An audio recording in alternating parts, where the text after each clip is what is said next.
गरे है। अब राणा शासनको कुरा गरौँ। कुत पर्वदेखि शक्तिमा आएका जङ्गबहादुर राणादेखि 2007 सालसम्मको सम्पूर्ण समयावधिलाई राणा शासन भनिन्छ। राणा शासनमा राणाकालमा जम्मा 10 जना राणा प्रधानमन्त्रीहरू भए। अब यी 10 जना क्रमैसँग जसरी सम्झिने कुरा तपाईँलाई भन्दैछु है। जब्बर विदेशी भिजुपम, यो सम्झिनका लागि नाम हो। ज भनेको जङ्गबहादुर। जङ्गबहादुर 1903 असोज 2 गते पछाडि कोत पर्वपछि प्रधानमन्त्री भए र उनी पहिलो चरणमा 1913 सम्म प्रधानमन्त्री। 13 मा यिनी युरोप भ्रमणमा गए, बेलायत गए जङ्गबहादुर। बेलायत जाँदाखेरि जङ्गबहादुरले के गरे भन्दा प्रधानमन्त्री क्रम आफ्नै भाइ बमबहादुर राणालाई दिएर गए। उनी 13 देखि 14 सम्म 1 वर्ष नेपालको प्रधानमन्त्री भए। कति किताबले बमबहादुर राणालाई प्रधानमन्त्री भन्ने देखाएकै छैन। अनि पछि 13 सालमा जब 14 मा जङ्गबहादुर रिटर्न ब्याक नेपालमा आएर पछि 1933 सम्म जङ्गबहादुर प्रधानमन्त्री भएर जङ्गबहादुरदेखि पछाडि रणदीप सिंह प्रधानमन्त्री भएका थिए। बीचको बमबहादुर हराएको छ। कति किताबमा बमबहादुर हराउँछ, तपाईँ नहराउनु होला। जङ्गबहादुरदेखि पछाडि बमबहादुर प्रधानमन्त्री, जबर रणदीप होइन, जबर राणा शासन यस्तो जबरजस्ती शासन राणा शासन है, जब्बर। त्यसपछि प्रधानमन्त्री भए वीर शमशेर। वीर शमशेर पछाडि देव शमशेर, देव शमशेर पछाडि चन्द्र शमशेर आए। यहाँ च भन्ने शब्द राख्यो भने पढ्न अप्ठ्यारो भयो, त्यही भएर मैले विदेशी बनाइदिएको। जब्बर विदेशी, सी भनेको चन्द्र शमशेर है, जब्बर विदेशी। अनि भीम शमशेर, युद्ध शमशेर, पद्म शमशेर, मोहन शमशेर। कुरो क्लियर? क्लियर नै है। 10 जना राणा प्रधान, 6 PM अनि 10 PM यता आयो नि। अनि यता पछाडिको 22 PM, जम्मा नेपालमा अहिलेसम्म 38 जना प्रधानमन्त्री है। 7 सालदेखि पछाडि अहिलेसम्म 22 जना प्रधानमन्त्री भए। 7 सालभन्दा अगाडि 16 जना प्रधानमन्त्री थिए होइन। 7 सालदेखि 1903 सम्म राणाकालमा 10 जना, राणाकालभन्दा अगाडि 6 जना। वीरपुरमा जबर विदेशी भिजुपमु, त्यहाँदेखि पछाडि अब मातृका प्रसाद कोइरालादेखि अहिलेका केपी ओलीसम्मको जानु पर्यो त्यो चाहिँ होइन, व्यक्तिको रूपमा। ल, जब्बर विदेशी भिजुपम। अब यो नाम मात्रै तपाईँले पहिलो चरणमा कति 5-7 सेकेन्ड त लाग्छ, कति नै लाग्छ यो याद गर्नलाई होइन। जब्बर विदेशी भिजुपम याद गर्नलाई तपाईँलाई 5-7 मिनट लाग्छ होला, सकिहाल्यो, धेरै कुरा जान्नु पनि पर्दैन। जङ्गबहादुर, बमबहादुर रणदीप सिंह, वीर शमशेर, देव शमशेर, चन्द्र शमशेर, सी भनेको विदेशी, भीम शमशेर, युद्ध शमशेर, पद्म शमशेर, मोहन शमशेर, यसरी 10 जना राणा प्रधानमन्त्री। अब बीचमा किन बमबहादुर किन आयो भन्दा जङ्गबहादुरले बीचमा बमबहादुरलाई प्रधानमन्त्री सुम्पेर गयो हो। नेपालको इतिहासमा एउटा एक नेता प्रथा भन्ने एउटा नेपालमा एउटा चलेको एउटा प्रथा मध्ये एउटा प्रथा हो, एक नेता प्रथा। एक नेता प्रथा भनेको नेपालमा चलाउने व्यक्ति हुन् जङ्गबहादुर राणा। जङ्गबहादुरले आफू आफ्नो प्रधानमन्त्री पद, अब क्रमशः यो पहिलेको सिस्टम के थियो भने ठ्याक्क आफू प्रधानमन्त्री बन्ने, अनि त्यस पछाडि शासन सत्ता आफ्नो छोरालाई सम्झिने, छोरादेखि पछाडि नाति हुँदै हुँदै हुँदै यो पुस्तान्तरण हुँदै जान्थ्यो। अब पुस्तान्तरण भएन। अब जङ्गबहादुरले के गर्दैन, आफ्नै भाइको शासन सत्ता आफ्नो भाइहरूमा जाने, त्यसपछि क्रमशः छोरा नातिमा जाने भन्ने जुन सिस्टम जङ्गबहादुरले चलाए हो, यही सिस्टमलाई एक नेता प्रथा भनिन्छ, एकनेट प्रथा भनिन्छ। नेपालमा एकनेट प्रथाको सुरुवात गर्ने हुन् जङ्गबहादुर राणा होइन, जसले आफ्नो प्रधानमन्त्री भाइलाई दिएको घटना हो। त्यसैलाई एकनेट प्रथा भनिन्छ। त्यसपछि रणदीप सिंह 2042 सालको पर्वमा हत्या गरिएका प्रधानमन्त्री हुन् होइन। 38 सालको पर्व, 42 सालको पर्व भन्ने छ नि त। 38 सालको पर्व भनेको 2038 सालमा घटेको घटना होइन। अलि पछाडि लोकतन्त्रको लागि भएका आन्दोलनहरू पछाडि आउँछ तपाईँलाई होइन। 38 सालको पर्व 1938, 42 सालको पर्व 1942, त्यही पर्वमा हत्या गरिए रणदीप सिंहको। रणदीप सिंह पछाडि वीर शमशेर प्रधानमन्त्री भए, जसले वीर अस्पताल, घण्टाघर, नारायणहिटी राजदरबारहरू बनाए। वीर शमशेरदेखि पछाडि देव शमशेर आए होइन। देव शमशेर सबैभन्दा कम समय प्रधानमन्त्री हुने राणा प्रधानमन्त्री हुन्, जसले जम्मा 114 दिन मात्रै शासन चलाए होइन, प्रधानमन्त्री भए। यिनले नै हो सरकारी समय 10 देखि 5 बनाएको, सरकारी विधाको सुरु व्यवस्था यिनले गरेको, गोर्खापत्रको प्रकाशन यिनले गरेको होइन। गोर्खापत्र 1958 साल वैशाख 24 गते होइन। तपाईँले उता आर्थिक विकासहरू पढ्नु होला। आर्थिक विकासमा विकासका पूर्वाधारहरू होइन, इन्फ्रास्ट्रक्चर डेभलपमेन्टको कुरा पढ्नुहुन्छ, शिक्षा, स्वास्थ्य, सञ्चार, यातायात, विद्युत, पानी होइन। आर्थिक विकासका तत्त्वहरू कृषि, उद्योग, व्यापार, पर्यटन, वैदेशिक रोजगारी, मानव साधन, आर्थिक विकासका सूचकहरू, उत्पादन, लगानी, रोजगारी, व्यापार, आय, मूल्य, बचत, उपभोग, जनवरी, तपाईँले पढ्नुहुन्छ तिनीहरू होइन। यो स्वास्थ्यको जो सञ्चारको विकासक्रममा आउला। गोर्खापत्र देव शमशेरको पालामा 1900 विक्रम सम्बन्धै, फेरि 1900 भन्ने बित्तिकै हाम्रो दिमागमा इस्वीसम्म त आउँछ धेरै जसो। 1958 साल वैशाख 24 गते नेपालमा गोरखापत्रको प्रकाशन भयो। देव शमशेर प्रधानमन्त्री थिए त्यो बेलामा। त्यसपछि आए चन्द्र शमशेर हैन। छैठौं राजा प्रधानमन्त्री समग्र छैठौं राणा प्रधानमन्त्री समग्रमा 12औं प्रधानमन्त्री हैन। अगाडिका 6 जना 7 देखि राणा शासन सुरु भए। 7 जङ्गबहादुर, 8 बमबहादुर, 9 रणदीप सिंह, 10 देववीर शमशेर, 11 देव शमशेर, 12औं चन्द्र शमशेर। 1958 देखि यिनी प्रधानमन्त्री 58मै 58को वैशाख पछाडि मरेका हुन् हैन। 58 अनि 58 देखि चन्द्र शमशेर प्रधानमन्त्री भए 1986 सम्म 86 सम्म। यिनलाई फिस्टे महाराज भनिन्थ्यो। चन्द्र शमशेरको उपनाम हो फिस्टे महाराज। सती प्रथाको उन्मूलन गरे 1977 मा है। 1977 मा दुईटा घटना भएका छन् नेपालमा। त एउटा त चाहिँ यो मकै पर्व भएको छ नेपालमा हैन। त्यो मकैको खेती भन्ने किताब लेखेका एकजना कौशल अड्डाका कर्मचारी थिए चाहिँ कृष्णलाल अधिकारी भन्ने। उनले राणा विरोधी गतिविधिहरू किताबमा छापेको भनेर त्यो घटना घटेको थियो मकै पर्व भन्ने। र त्यही 1970 मा सती प्रथाको उन्मूलन भयो। सती प्रथा भनेको श्रीमान अथवा आफ्नो हस्बेन्ड मर्दाखेरि आफ्नो उमेर मर्ने बेला होस् कि नहोस् अथवा जेसुकै होस् जिउँदै मान्छे उनको लाससँगै चितामा जलिनु पर्ने सिस्टमलाई सती प्रथा भनिन्थ्यो। तपाईले हुन त अब त्यो त थाहा छैन हामीलाई हैन। तर कथा कविता यस्तै भिडियोहरू हामीले हेर्नु पाउनु होला। कृष्ण धारावासीको झोला भन्ने एउटा उपन्यास पनि छ हैन। त्यसैका उपन्यासमा एउटा झोला भन्ने फिल्म नेपालमा बनेको पनि छ। नेपाली फिल्म हो हैन। त्यही फिल्म हेरे पनि त्यसले कथा देखाउँछ। सती प्रथाको उन्मूलन भयो 1977 मा। चन्द्र शमशेरको पालामा दासत्व मोचन भयो। दास प्रथाको अन्त्य भयो 1981 सालमा। अमाली प्रथाको खारेजी भयो 1968 सालमा। अमाली प्रथा अब तपाईलाई अलिकति थोरै भन्नुपर्छ किनभने यो इतिहासको कालखण्डमा छौँ हामी। यो अमाली प्रथा अहिले भन्छु तपाईलाई भनिहाल्छु। यो 1968 भन्ने छ नि। यो 1968 तपाईले नेपालमा 3टा घटनाको लागि सम्झिनुस्। किनभने एउटै डेटमा 3वटा अलिक सम्झि लोकसेवाले सोध्न खाल्ने लागेका 3टा घटनाहरू यहाँनिर आउँछन्। एउटा त अमाली प्रथाको खारेजी भयो। अमाली प्रथा भनेको पृथ्वीनारायण शाहको पालामा चलेको घटना जुन समाज चाहिँ वल्लो किराँत, माझ किराँत, पल्लो किराँत भनेर यसरी समाज विभाजन थियो। वल्लो किराँत र माझ किराँतको बिचमा एउटा प्रशासनिक एजेन्ट राख्ने व्यवस्था हुन्छ। बिचौलिया भन्छौँ नि हामी अहिले है। त्यो भाषामा गाउँघरमा त अझ त्यसलाई दलाली दलाल भन्ने भन्छौँ होइन। जेसुकै होस् अब दलेदाई भनेर भन्ने जस्तो नाम जेसुकै होस् होइन। त्यो प्रशासनिक एजेन्ट है। अङ्ग्रेजीमा एजेन्ट, नेपालीमा अलिक सभ्य भाषामा बोल्ने भने बिचौलिया, अलिक नसभ्य भाषामा बोल्ने भए दलाली, जेसुकै होस् होइन। अब हामीले बुझ्ने कुरा एउटै हो त्यो प्रशासनिक एजेन्ट राख्ने व्यवस्थालाई अमाली प्रथा भन्थ्यो। चन्द्र शमशेरले त्यो पनि खाले हटाइदिए। त्यसलाई 1968 को घटना। अर्को 1968 सालको जेठ 9 गते यहाँ छ है। 1900 किनभने मिति भएको भएर जो जिके हो एउटै मितिमा भएका चिजहरूलाई तपाईँले एकै ठाउँमा राखेर पढ्नु पर्यो। त्यसो गर्दाखेरि छिटो याद हुन्छ, कन्फ्युज कम हुन्छ। जेठ 9 गते नेपालमा पहिलोचोटि बिजुली उत्पादन भयो। र नेपालको पहिलो जलविद्युत आयोजना भनेको फर्पिङ जलविद्युत आयोजना होइन। तपाईँहरू सबैलाई थाहा छँदैछ। 0.5 मेगावाट भनेको 500 किलोवाट क्षमताको फर्पिङ जलविद्युत आयोजनाबाट बिजुली उत्पादन भएको 1968 साल जेठ 9 गते। त्यस भएर हरेक वर्ष नेपालमा जेठ 9 गते ऊर्जा दिवस मनाइन्छ। तपाईलाई ख्याल गर्नु, energy day is celebrated every Jeth 9 in Nepal है। Due to the fact of energy, त्यो फर्पिङ हाइड्रो पावर स्टेसनबाट इनर्जी प्रोडक्सन भएको डेटलाई आधार मानेर हरेक वर्ष जेठ 9 गते नेपालमा ऊर्जा दिवस मनाइन्छ। यो पनि अब आउँदैन भने लेख्नु होला, आउँछ भने थाहा छँदैछ भइहाल्यो हैन। ऊर्जा दिवस इनर्जी डे नेपालमा मनाउने जेठ 9 गते है। अब दिवसहरू मनाउँदाखेरि आफ्ना आफ्ना घटनाक्रम हुन्छन्। एउटा ऐतिहासिक पृष्ठभूमि हुन्छ, एउटा वर्तमान सन्दर्भ हुन्छ हैन। दिवस पढ्दा दुईटा कुरा याद गर्नु होला।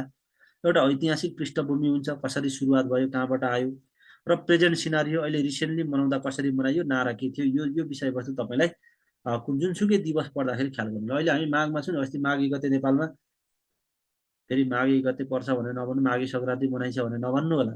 लोकसेवाले सोध्ने क्वेसनहरू, योग दिवस, राष्ट्रिय योग दिवस मनाइन्छ एउटा। अर्को नेपालमा पोहोरदेखि मनाउन थालेको कृषि जैविक विविधता दिवस मनाइन्छ हैन। नेपालमा हरेक वर्ष माघी गते। मङ्सिर 1 गते कर दिवस मनाइन्छ है। अब किन मनाइन्छ तपाईँलाई थाहा छँदै होला।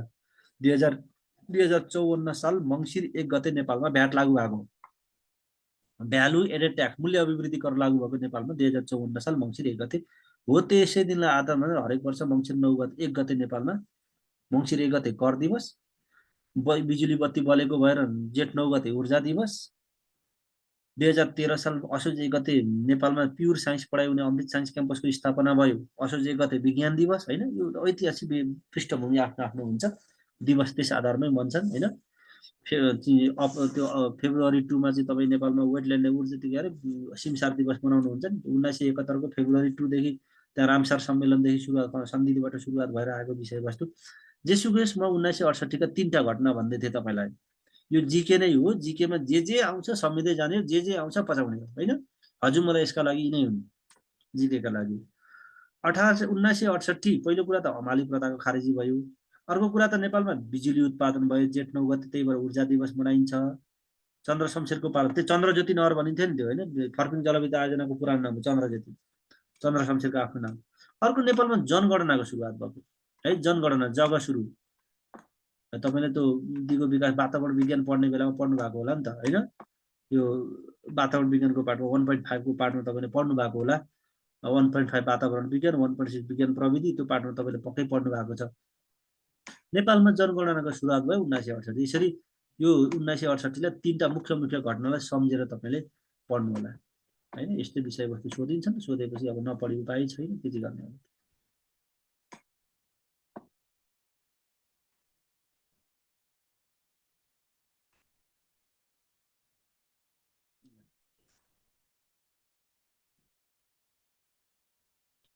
अब जब्बर विदेशी, अब त्यहाँदेखि पछाडि भिजु पम होइन, भीबाट भीम शमशेर। यो चन्द्र शमशेरको अझै सिंहदरबार यिनले बनाएको, मिलिटरी अस्पताल यिनले बनाएको, राणाहरूलाई एबिसी क्लासमा विभाजन गरेको जङ्ग चन्द्र शमशेरले, 31 तोपको र 21 तोपको सलामी दिने व्यवस्था चन्द्र शमशेरले गरेको। त्यसपछि आए भीम शमशेर होइन, शनिबार बिदा दिने चलन यिनले चलाए। जुद्ध शमशेर, राजर्षि महाराज भनिन्थ्यो यिनलाई, जाउलाखेलको चिडिया, जाउलाखेल चिडियाखाना बनाउने जुद्ध शमशेर। त्यसपछि आए भिजु, जुद्ध शमशेर होइन, जुदेखि पछाडि पद्म शमशेर, स्कुलका पिता भनेर भनिन्थ्यो यिनलाई होइन, पद्म शमशेर फादर अफ स्कुल। किनभने यिनका पालामा धेरै स्कुलहरूको निर्माण भयो होइन, धेरै स्कुलहरू बने, त्यही भएर जुद्ध शमशेरलाई स्कुलका पिता भनिन्छ। यिनको एउटा भनाइ थियो, म राष्ट्रको नोकर हुँ भन्थे है। जुद्ध शमशेरले म राष्ट्रको नोकर हुँ भन्थे, यो भने जुद्ध यो सरी पद्म शमशेरले म राष्ट्रको नोकर हुँ भन्थे, त्यही भएर पद्म शमशेर म राष्ट्रको, त्यही भएर यिनलाई राष्ट्रको नोकर भनिन्थ्यो। अब त्यो नोकर सर्भेन्ट भन्ने जस्तो विषयवस्तु त होइन होला, जेसुकै होस् म राष्ट्रको लागि काम गर्ने व्यक्ति हुँ भन्न खोज्थे, यिनको भनाइ चाहिँ त्यो होइन। उनका पालामा नै हो धेरै स्कुलहरू निर्माण भएका छन्, धेरै होइन। पद्मोदय स्कुल, श्री पद्म उच्च मावि, भक्तपुर दरबार स्क्वायरको पद्मोदय, रामशाह पथको उनकै नामबाट राखेका त हुने तिनीहरू होइन। अर्को छ अन्तिम राणा प्रधानमन्त्री मोहन शमशेर, र यिनै राणा प्रधानमन्त्री 2008-7 सालको प्रजातन्त्र पुनर्स्थापना पछाडि, जुन 8-7 सालमा यो 2007 साल फागुन 7 गते नेपालमा प्रजातन्त्रको स्थापना भयो, प्रजातन्त्रको प्राप्ति भयो। त्यो प्रजातन्त्रको प्राप्ति हुँदा नेपालमा पहिलो पटक मन्त्रीमण्डल बन्यो। त्यो मन्त्रीमण्डलमा पनि यिनै मोहन शमशेर प्रधानमन्त्री भएका हुन् क्या। त्यस कारणले यिनी राणाकालका अन्तिम प्रधानमन्त्री पनि, राणा शासन पछाडिका पहिलो प्रधानमन्त्री पनि मोहन शमशेरै हुन् होइन। नयाँ मन्त्रीमण्डल, पहिले त प्रधानमन्त्री मात्रै भन्ने हुन्थ्यो राणाकाल, त्योदेखि यिनीहरूको मन्त्रीमण्डल त खासै हुँदैन थियो नि त।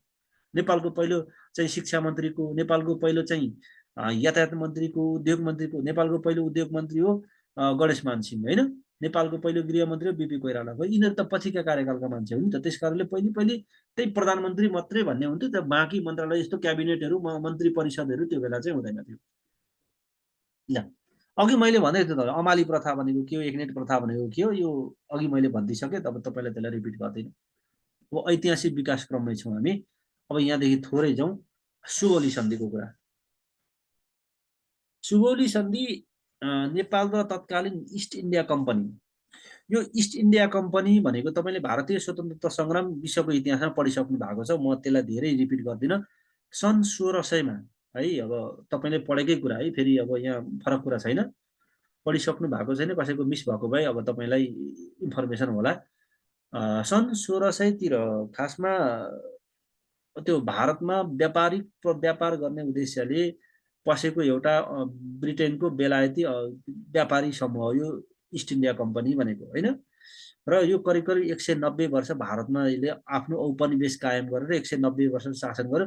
प्रत्यक्ष शासन चाहिँ 1857बाट सुरुवात गर्यो त्यसले होइन, बङ्गालको क्वाइटबाट त्यसले चाहिँ सत्य विधिवत रूपमा यसले कब्जा गरेर आफ्नो शासन सुरुवात गर्यो। पछि 1885देखि भारतीय स्वतन्त्रता सङ्ग्राम सुरुवात भयो होइन, उग्रवादी उदारवादी गान्धी हुँदै सङ्ग्राम 1947मा आएर अगस्त 15मा भारत स्वतन्त्र भएर 1950 अक्टोबर डिसेम्बर जनवरी 26मा त्यो नयाँ संविधान बन्यो। राजेन्द्र प्रसाद पहिलो राष्ट्रपति बने। यो भारतीय स्वतन्त्रता सङ्ग्रामको कुरो। त्योभन्दा अगाडि त्यो बेलायत ब्रिटिस उपनिवेश हुँदाखेरि जुन इस्ट इन्डिया कम्पनी व्यापारिक कम्पनी छिर्यो होइन, हो त्यसैलाई के भनिन्छ भन्दा इस्ट इन्डिया कम्पनी भनिन्थ्यो। हो त्यही इस्ट इन्डिया कम्पनीको भित्र यो कम्पनीको स्थापना चाहिँ 1759मा भएको है फेरि होइन, यो कम्पनीको स्थापना चाहिँ 1759मा भएको हो। त्यही अब उता तपाईँले पढिसकेको कुरा हो, मैले धेरै त्यसलाई छलफल यहाँ गनगन गर्दिनँ। नेपाल र तत्कालीन इस्ट इन्डिया कम्पनी बिचमा भएको सम्झौता जसबाट नेपाल अङ्ग्रेज युद्धको विधिवत समाप्ति भयो होइन। अब तिनै अङ्ग्रेजहरूले नेपाललाई पनि आफ्नो उपनिवेश बनाउन चाहन्थे। भारतलाई त बनाए नेपाल भारतबाट नेपाल कब्जा गर्न चाहन्थे, तर त्यो सम्भव भएन, सकेन। यसको हस्ताक्षर भएको डिसेम्बर 2 1815मा 1825 डिसेम्बर 2मा हस्ताक्षर भयो भने त्यसको 2 दिन यो मार्च 4बाट है, डिसेम्बरदेखि पछाडि चाहिँ जनवरी फेब्रुअरी मार्च होइन, करिब 3 महिना पछाडि मार्च 4बाट यो कार्यान्वयन भयो 1816बाट। हस्ताक्षर गर्ने व्यक्ति गजराज मिश्र र चन्द्रशेखर उपाध्याय नेपालका तर्फबाट, प्यारिस ब्राडसा होइन, जनरल ब्राडसा भनेर मेजर ब्राडसा भनेर लेखेको हुन्छ। खासमा मेजर त्यो भनेको उताको त्यो अङ्ग्रेजहरूका होइन मेजर जनरल प्यारिस ब्राडसा तिनवटा इस्ट इन्डिया कम्पनीको थ्रुबाट यिनले हस्ताक्षर गरे। यो सन्धिलेमा नेपालले 2/3 भूभागहरू गुमाउनु पर्यो। पछि यो 1860को कुरा, जब 1857मा है, सुन्नुहोस् है, अर्को घटना जोडिन्छ भारतीय स्वतन्त्रता सङ्ग्राम बिचकै अर्को एउटा घटना यहाँ जोडिन्छ। 1857मा के भइदियो भन्दा भारतमा एउटा सिपाही विद्रोह भयो। सुन्नुहोस् है, भारतमा एउटा सिपाही विद्रोह भयो। त्यो सिपाही विद्रोहको बेलामा नेपालमा जङ्गबहादुर प्रधानमन्त्री थिए। जङ्गबहादुरले के गर्थे भने त्यो सिपाही विद्रोह दबाउनको लागि भारतलाई सहयोग गर्न करिब 15,000 जति सेना चाहिँ भारतमा सहयोगका लागि पठाइदिएका थिए जङ्गबहादुरले। हो यसरी सिपाही विद्रोह दबाउनको लागि चाहिँ अब भारतलाई सहयोग गरेको भएर पछि त्यो यो 1860मा भारतले नेपाल तराईकै 4वटा जिल्लाहरू जसलाई अहिले हामी नेपाल नयाँ नेपाल भनेर चिन्छौँ, नयाँ मुलुक भनेर चिन्छौँ, त्यो बेला फिर्ता गरिदिएको हो कि त्यो सिपाही विद्रोह दबाउन नेपालले सहयोग गरेको घटना। त्यो आधारमा त्यो सहयोग स्वरूप नेपालका तराईका 4वटा जिल्लाहरू चाहिँ त्यो बेलामा नेपाललाई रिटर्न गरिदिएको हो। त्यसैलाई यसलाई सिङ्गो मुलुक भनेर चिन्ने गरिन्छ। सिपाही विद्रोह भएको चाहिँ 1857मा है, फेरि ख्याल गर्नु होला, सिपाही विद्रोह भएको चाहिँ 1857मा, त्यो बेला नेपालले सहयोग गरेको थियो। ल यहाँदेखि अगाडि जाउँ। यसमा जम्मा 9वटा धाराहरू छन्। अभिधारा त्यहाँ लेख्नलाई अभिधारा भनेर लेखिएको छ है, सुगौली सन्धिमा जम्मा अभिधारा भनेर लेखिएको छ होइन। त्यो धारा तपाईँलाई त्यसलाई धेरै कतिवटा धारा छन् भनेर तपाईँले भन्नु, कहीँ 10वटा धारा भनेर लेखिएका छन् किताबहरूमा, होइन, जम्मा 9वटा धारा छन् त्यहाँनिर। त्यसलाई अभिधारा भनिएको छ त्यहाँनिर चाहिँ, यो चाहिँ ख्याल गर्नु होला। कोशी सम्झौता, यो घटनाक्रम हामी क्रमैसँग आइरहेको छौँ। इतिहास क्रमैसँग नपढिकन इतिहासले अलिकति बाटो बिरायो भने अप्ठ्यारो पनि पर्छ है, क्रमैसँग हामी आइरहेको छौँ। कोशी सम्झौता 2011 वैशाख 12, 11मा एक जोडी नि, वैशाख 11/1/12 भनेको 11मा एक जोडी 12 हुन्छ भने जस्तै हो यो चाहिँ होइन। अब यो धेरै लामो कुरा हामीले गनगन लेख्नु पर्दैन, यो छोटोभन्दा छोटोका लागि कोशी सम्झौता सक्ने हो भने यति 3टा लाइन चाहिँ पढौँ कम्तीमा। 2011 वैशाख 12 गते कोशी सम्झौता भयो। त्यसमा 18वटा धाराहरू थिए, कति किताबमा 17वटा धारा लेखेको तपाईँले भेट्नुहुन्छ, 18वटा धारा छन् है। कोशी सम्झौताको पूर्ण पाठ तपाईँले अहिले पनि पढ्न पाउनुहुन्छ। यो 199 वर्षका लागि गरिएको थियो भनेको यही यो कोशी नदीको व्यवस्थापनको लागि। त्यहाँ कोशी नदीबाट सप्तकोशी जुन कोशी ब्यारेज भनेर हामी जुन यो सुनसरी र सप्तरीको सिमानामा छ कोशी ब्यारेज होइन, अब त्यसको त्यो जलाधारलाई चाहिँ नियन्त्रण गर्नको लागि भारत र नेपालको बिचको सम्झौता हो कोशी सम्झौता, 2011 साल वैशाख 12 गते भएको। यो 199 वर्षको लागि गरिएको सम्झौता हो। त्यो बेलाका प्रधानमन्त्री थिए मातृका प्रसाद कोइराला होइन, मगु सुब्बा। यिनी 2वटा नाम सम्झिनुहोस् तपाईँले, मगु महावीर शमशेर गुन्जरीलाल नन्दा नेपाल र भारतको तर्फबाट। र गण्डक सम्झौता भएको थियो, त्यसपछि गण्डक सम्झौता भयो 2016 मङ्सिर 19 गते। यसमा 12वटा धारा थिए। कोशीमा 18वटा, गण्डकमा 12वटा है, यहाँ हेर्नुहोस् है, कोशीमा 18वटा, गण्डकमा 12वटा धारा थिए। यो पनि 149 वर्षका लागि भएको थियो र यसका त्यो बेलाका नेपालका प्रधानमन्त्री विश्वेश्वर प्रसाद कोइराला। कति किताबमा नि मैले कोही गण्डक सम्झौता हुँदा नेपालका प्रधानमन्त्री चाहिँ यो सरी कोशी सम्झौता हुँदा नेपालका प्रधानमन्त्री टङ्कप्रसाद आचार्य भनेर लेखेको कति ठाउँमा भेटेको छु है। टङ्कप्रसाद आचार्य त्यो बेलाका नेपालका प्रधानमन्त्री होइनन्।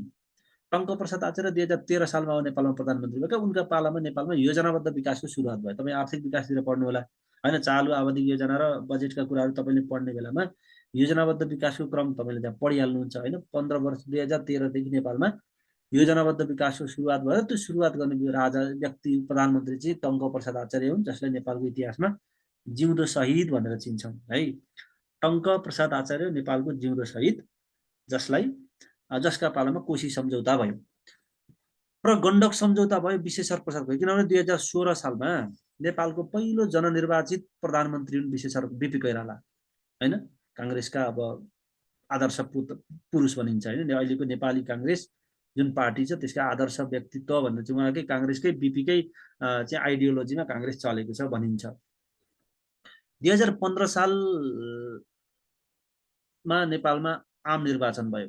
नै हुन त हामी 2015 सालको कुरा यहाँ आउँदै हामी जो गर्दै गर्छौँ होइन। 7 सालको क्रान्तिदेखि पछाडि 7 सालमा जो राणाकालको कुरा हामीसँग जोडिरहेको छ, बिचमा केही सन्धि सम्झौताहरू आए थोरै होइन, त्यो कुरा सकाउन खोजेको मात्रै हो मैले। बिपी कोइराला नेपालको पहिलो जननिर्वाचित प्रधानमन्त्री हुन्।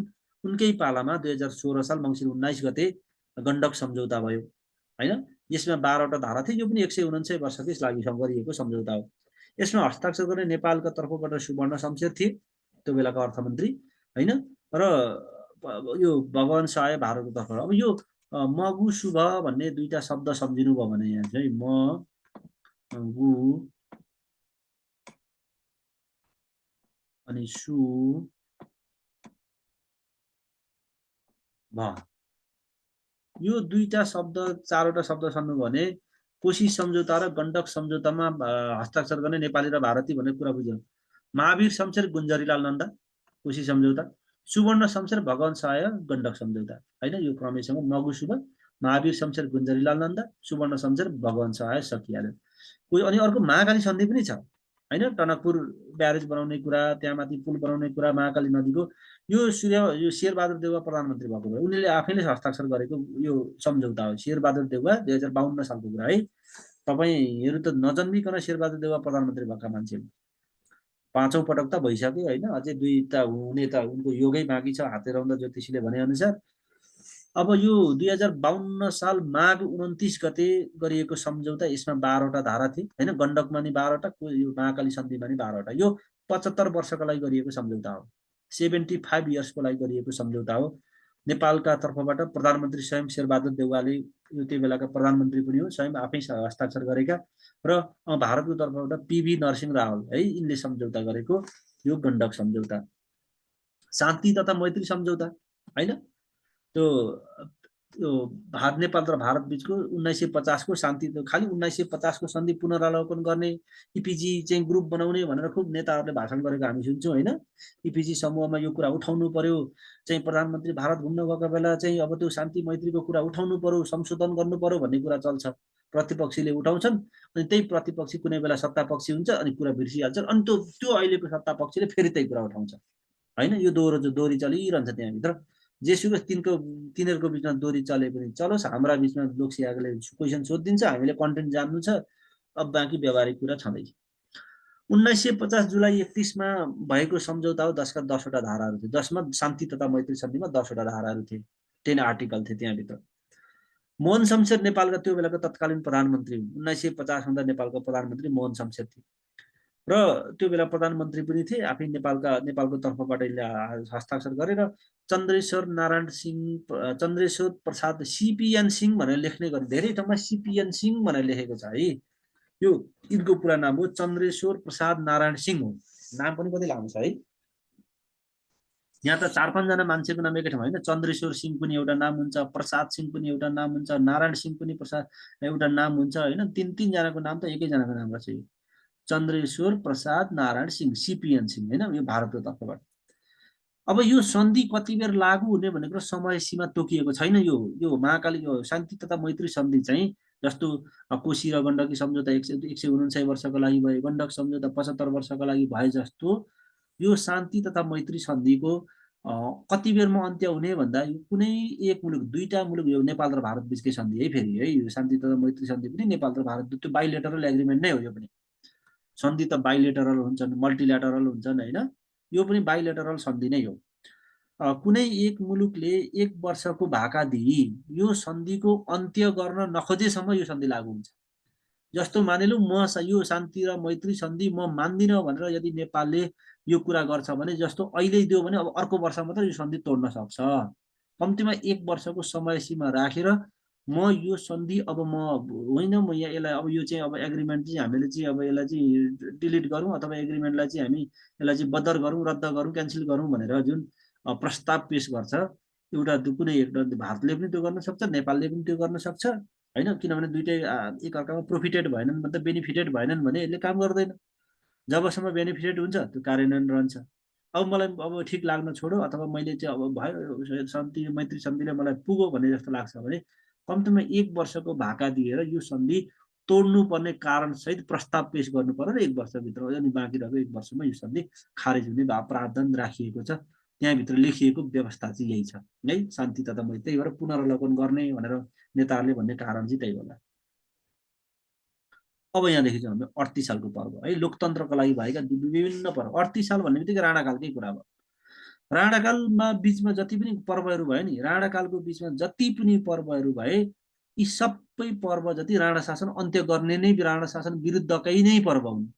पर्व भनेको चाडपर्व होइन, फेरि फेस्टिभल होइन, हत्याकाण्ड। 38 सालको पर्व कहिले भएको थियो यदि तपाईँलाई क्वेसन आयो भने 1938 है। यो फेरि क्वेसन यस्तो त पक्कै नआउला, 38 सालको पर्व कहिले भयो थियो भनेर त उही 5 तले मन्दिर कति तलाको छ भनेर सोधे जस्तो प्रश्न मात्रै होला होइन। बेला बेला सोध्ने गरिन्छ नि, वासिङ सोडाको एउटा काम लेख्नुहोस् भन्ने क्वेसन आउँछ नि होइन, बेकिङ सोडाको एउटा काम लेख्नुहोस् भने जस्तो क्वेसन चाहिँ पक्कै होइन। जस 38 सालको पर्व भन्यो भने चाहिँ 1938 को पर्वलाई हुन त 38 साल भन्ने बित्तिकै त 2038 पनि होला, 1938, 1838, धेरैवटा 38 जान्छन् नि त होइन, तर 1938 भनेर चाहिँ सम्झिनु पर्यो। यो योजनाको मुख्य योजना के थियो भन्दा त्यो बेलाका प्रधानमन्त्री थिए रणदीप सिंह होइन। 1933मा जङ्गबहादुर मरेपछि रणदीप प्रधानमन्त्री भएका भने तेस्रो प्रधानमन्त्री, बिचमा बमबहादुर त आए गए सकिहाल्यो। प्रधानमन्त्री रणदीप सिंह लगायत त्यहाँदेखि धीर शमशेर र राणाहरूका सन्ततिहरूलाई निर्मूल गरी राणा शासन खत्तम गर्ने यसको मुख्य योजना थियो र योजनाकार थिए नरेन्द्र विक्रम शाह। यो 38 सालको पर्वमा जम्मा 20 जनाले मृत्युदण्ड दियो है, 20 जना मृत्युदण्डमा परे। त्यो बेला प्रधानमन्त्री रणदीप सिंहले के गरे, प्रधानमन्त्री हुन त रणदीपलाई मार्ने प्रधान यो चाहिँ यो हत्या यो षड्यन्त्र चाहिँ थियो। तर भइदियो के भन्दा रणदीप सिंहले चाहिँ अब यो षड्यन्त्रमा संलग्न 10 जना ब्राह्मणहरूलाई समातेर 4 पटक मोडे जाति च्युत गराइदिए होइन, ब्राह्मणको जाति नै हरण गरिदिए, ब्राह्मण जातिबाट अर्कै जाति भए जाति च्युत गरे र पक्राउ गरिसकेका ती षड्यन्त्रकारीहरूलाई चाहिँ भारतको इलाहाबादमा लगेर चुनार जेलमा धोकिदिए, त्यहाँबाट बन्द गरिदिए यिनलाई। 38 सालको पर्वको कुरा। त्यसपछि गयो मकै पर्व। अघि मैले 1977 को कुरा गरेको थिएँ नि, नेपालमा सती प्रथाको अन्त र मकै पर्व सँगै दुईवटा घटना भयो 1977 सालमा। यो मकैको पर्व, मकै पर्व भनेको त्यो मकै रोपेका ठाउँमा गएर मकै भाँच्ने, मकै चाहिँ तोडफोड गर्ने पर्व भनेको चाहिँ होइन है फेरि है। कस्तो भने एउटा मकैको खेती भन्ने एउटा किताब लेखे तपाईँ हामी जस्तै एकजना कौशल अड्डाका कर्मचारी सुब्बा हुनुहुन्थ्यो बेलाका है। सुब्बा भनेको हाम्रो पूर्वतिर चाहिँ हाम्रा लिम्बू जातिहरूले, हाम्रो साथीभाइहरूले थरमा सुब्बा लेख्नुहुन्छ होइन कतिजनाले। यो चाहिँ यो लोकसेवाकै सुब्बा सम्झिनुहोस् होइन, निजामती क्षेत्रको सुब्बा सम्झिनुहोस्। यिनी नायब सुब्बा थिए त्यो समय, त्यो बेला सुब्बा मात्रै भनिन्थ्यो होइन। कौशल अड्डाका सुब्बा थिए, कर्मचारी थिए, अफिसियल थिए होइन, कौशल अड्डाका अफिसियल सुब्बा थिए। कृष्णलाल अधिकारी यिनी रामेश छापका व्यक्ति हुन्। तपाईँ कता कता एउटा क्वेसन देख्नुहुन्छ नि, रामेश छापका 3 लाल भन्नाले कसलाई चिनिन्छ भन्ने क्वेसन हुन्छ नि। एउटा त संस्थापक कम्युनिस्ट नेता भनेर पुष्पलाल श्रेष्ठलाई चिनिन्छ, उनकै धर्म श्रीमतीको नाम हो साधना श्रेष्ठ, साधना प्रधान होइन। उनको पनि निधन भइसक्यो। 2046 सालको जनआन्दोलन हुँदाखेरि त्यही साधना प्रधानको नेतृत्वमा त्यो छरिएर रहेका विभिन्न वाम घटकहरूले मिलाएर संयुक्त वाम मोर्चा बनाएका थिए क्या 2046 सालको आन्दोलन बेलामा होइन। हो त्यति नै साधना प्रधान त्यो पुष्पलाल श्रेष्ठकी श्रीमती हुन् होइन, उनकै बहिनी हो साधना श्रेष्ठ भन्ने। पहिलो कम्युनिस्ट प्रधानमन्त्री मनमोहन अधिकारीको धर्मपत्नी है दिदीबहिनी पुष्पलाल र मनमोहनले बिहे गरेको दिदीबहिनी होइन। यी बाहुनहरू पहिले पहिले चाहिँ आन्दोलन गर्न चाहिँ विभिन्न त्यो कम्युनिस्ट भएर काठमाडौँ छिर्ने लुकेर बस्ने नेवारको घरमा, अनि नेवारका छोरी पट्याएर बिहे गर्दा रहेछन् है। अहिले धेरै जसो नेताका श्रीमतीहरू प्रायः नेवारका छोरी छन्, तपाईँ देख्नु होला। केपी ओलीको श्रीमती है, अनि त्यहाँदेखि झलनाथ खनालको श्रीमती, वामदेव गौतमको श्रीमती, शङ्कर पोखरेलका श्रीमती, धेरै जसो यी बाहुनका श्रीमतीहरू नेवार देखिन्छन् अहिले पनि। कारण त्यही हो, कम्युनिस्टहरूले खुल्ला राजनीति गर्न प्रतिबन्ध थियो होइन, पक्राउमा पर्थे, अलिकति भूमिगत रूपमा लुकेर बस्थे, जहाँ बस्यो त्यहीँ टाकटुक मिलायो होइन, कुरोकानी त्यस्तै भइहाल्यो। जेसुकै होस्, अब त्यस सिनारियो त्यसरी भएको कुरो आफ्नो ठाउँमा छ। यो मकैको खेती भने एउटा किताब लेखे सुब्बा कृष्णलाल अधिकारीले। यी रामेछापका 3 लाल भन्दा एउटा लाली नै हुन्, एउटा कृष्णलाल, एउटा पुष्पलाल र एउटा पुष्पलालका आफ्नै सहोदर भाइ शहीद गङ्गालाल। यी 3 जना रामेछापका मान्छे हो। त्यही भएर रामेछापका 3 लाल भनेर चिन्ने गरिन्छ यिनीहरूलाई। सुब्बा कृष्णलाल, संस्था कम्युनिस्ट नेता पुष्पलाल र शहीद गङ्गालाल, र पुष्पलालका आफ्नै भाइ हुन् गङ्गालाल। अनि यो मकैको खेती भन्ने पुस्तकमा उनले के गरेका थिए भने राणा विरोधी गतिविधिहरू लेखेका थिए। अब लेखेपछि त यो त मार्केटमा जान्छ, मार्केटमा भएपछि दुनियाँले पढ्छन्, अनि यो हाम्रा चाहिँ खराब गतिविधिहरू दुनियाँ जनताले थाहा पाउँछन् भन्ने कुरा थाहा पाएर अब यो उनलाई यो पर्व घटाइयो होइन। अनि त्यहाँदेखि यो 1977को कुरा अघि मैले सती प्रथा अन्त्य भएको घटनाहरूसँगै त्यो बेलाका प्रधानमन्त्री चन्द्रशमशेर राजा त्रिभुवन, कहिलेकाहीँ तपाईँलाई सोध्छ है नेपालमा मकै पर्व हुँदा प्रधानमन्त्री को थिए भनेर क्वेसन सोध्न सक्छ। उनले अब यहाँ शब्दहरू कस्ता शब्दहरू प्रयोग गरेका थिए भने यिनले राणाहरूलाई स्वदेशी कुकुर भनेर सम्बोधन गरेका थिए त्यो मकैको खेती भन्ने पुस्तकमा। अङ्ग्रेजहरूलाई विदेशी कुकुर भनेका थिए। अङ्ग्रेजहरू एकातिरबाट अङ्ग्रेजहरू नेपालमा अधिपत्य जमाउन खोज्ने, शासन साम्राज्यवाद उपनिवेश फैलाउन खोज्ने, अर्कातिर राणाहरू निरङ्कुश रूपमा शासन चलाउने, जनता पेल्ने होइन, र जनताहरूलाई सेवा सुविधा केही पनि नदिने, उनीहरूले भनेको बमोजिम लागू गर्नुपर्ने, जनताहरू दास भएर बसिरहनु पर्ने, यो बेमेलको स्थिति देखेर उनले यो जनताहरूलाई केही न केही चाहिँ इन्फर्मेसन दिनका लागि केही चाहिँ यो के भन्ने जनचेतना फैलाउनका लागि उनले लेखेको किताबको नाम थियो मकै खेती भन्ने होइन हो। यही कारणले घटेको घटनालाई मकै पर्व भनिन्छ। यो मकैको खेती लेखे बापत सुब्बा कृष्णलाललाई 9 वर्ष जेल लगाइयो र जेलभित्र यिनी मरे होइन। अब 9 वर्षसम्म जेलमा बस्दै थियो, त्यही बिचमा यिनी मरेर गए, यो उनको कथा पनि सकियो। र यिनलाई सहयोग गर्ने उनका सहयोगीहरू थिए, ती प्रति उनले भेटेका जति सहयोगीलाई उनले 5 वर्षको जेल सजाय लगाइदिए त्यो बेलाका राजा चन्द्रशमशेरले है। अब यसदेखि पछाडि आयो लाइब्रेरी पर्व, पुस्तकालय पर्व। लाइब्रेरी भनेको पुस्तकालय होइन, पढ्ने किताब राख्ने ठाउँ, त्यही भएर लाइब्रेरी भन्छ, पुस्तकालय आफ्नो ठाउँमा छँदैछ। यो लाइब्रेरी पर्व भएको 1986मा 1986मा, र यो लाइब्रेरी पर्वका मुख्य नायक भनेकै यो लक्ष्मीप्रसाद देवकोटा होइन, महाकवि लक्ष्मीप्रसाद देवकोटा। तपाईँ हामीले पढेकै, हामीले स्कुलमा पढेका, उनका कविता पढेका, तिनै हामीले पढेका कविता लेख्ने मान्छे लक्ष्मीप्रसाद देवकोटा हुन् यो लाइब्रेरी पर्वका मुख्य योजनाकार। त्यो बेला प्रधानमन्त्री भीमशमशेर थिए, चन्द्रशमशेर मरिसकेका थिए त्यो बेलामा होइन। हुन चाहिँ चन्द्रशमशेर हुन त यता धेरै अगाडिदेखि देवशमशेर भनेको 1958मा मरेको, 58देखि करिब करिब 83-84सम्म चन्द्रशमशेर प्रधानमन्त्री भएका थिए। त्यो बेलामा देखि पछाडि 86को घटना हो यो लाइब्रेरी पर्व, जसलाई पुस्तकालय पर्व पनि भनिन्थ्यो। र यो पुस्तकालय पर्व भएको 1986मा हो। 1986मा त्यो बेला प्रधानमन्त्री भीमशमशेर आएका थिए, राजा त्रिभुवन थिए त्यो बेलामा होइन। अनि यो राणा यो उसको उद्देश्य के थियो भने अब लाइब्रेरी भनेपछि त त्यहाँभित्र पुस्तकहरू हुन्छन्। अब पुस्तकहरू कस्ता पुस्तकहरू राख्ने, एउटा लाइब्रेरी बनाउने, लाइब्रेरीमा चाहिँ राणाका उनले गरेका गतिविधिहरू के काम गर्छन्, कसरी जनताहरू पेलानमा परेका छन्, कसरी जनताका सेवा सुविधाहरू यिनले हरण गरेका छन्, जनतालाई कसरी दासी भएर बस्न बाध्य बनाइएका छन् भन्ने विषयमा उनीहरूका करतुतहरूलाई लेखिएका, उनीहरूका राणा विरोधी गतिविधिहरूलाई पर्दाफास गर्न लेखिएका किताबहरू राख्ने र जनताहरूले आएर पढ्छन्। पढेपछि राणाका गतिविधि थाहा पाउँछन् र राणाहरूले यो राणा शासन अन्त्य गर्नको लागि सहयोग पुग्छ भन्ने उद्देश्य राखेर यो लाइब्रेरी खोल्ने डिसिजन भएको थियो। तर कुरो बिगार्दै कसले भन्दा रामचन्द्र अधिकारीले। यी गोक्ते काजी फेरि अहिले टिभी सिरियलमा खेल्ने गोक्ते काजी रामचन्द्र अधिकारी होइन। गोक्ते त अब यिनको भूमिका त गोक्ते नै भयो होइन। तर जेसुकै होस् यी रामचन्द्र अधिकारी भनेका नि नेपालको पहिलो कम्युनिस्ट प्रधानमन्त्री हुन् मनमोहन अधिकारी है। नेपालको पहिलो कम्युनिस्ट प्रधानमन्त्री मनमोहन अधिकारी र उनके भाइ भरतमोहन अधिकारी दाजुभाइ हुन्। इनके बुबाको नाम हो रामचन्द्र अधिकारी। मनमोहन अधिकारीका बुबाको नाम हो रामचन्द्र अधिकारी। यिनले लाइब्रेरी पर्वको पोल खोल्दै राणाहरूलाई पोल सुनाइदिए हो यस्तो काम हुँदैछ है महाशय श्रीमान चनाखो रहनुलाई गडबड गर्दै भनेर। उनले हुन त पैसा कमाउने लोभ लाग्यो होला यिनलाई लालच लाग्यो किनभने यति गर्दै भए त राणाले उनलाई त बकस दिइहाल्थे होइन। त्यो कुरा बुझे अब यिनले पोल खोलिदिए यतातिर फ्याट्टसँगले।